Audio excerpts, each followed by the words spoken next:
15 лет лишения свободы грозил 26-летнему казанцу, подозреваемому в покушении на сбыт наркотиков в крупном размере. Запрещенные вещества были у него везде, и в машине, и дома. Часть он хранил в сейфе, часть просто так. О незаконном источнике дохода безработного молодого человека Рамиль Шайдуллин.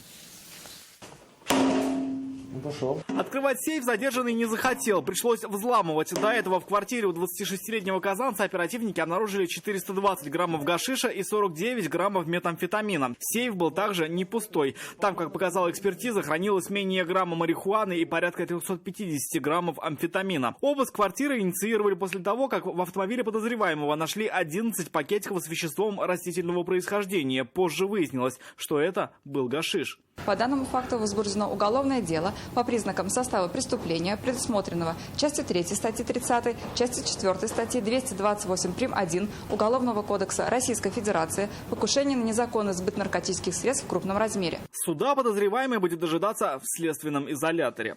Рамиль Шайдуллин, Нафиса Минязова, вызов 112.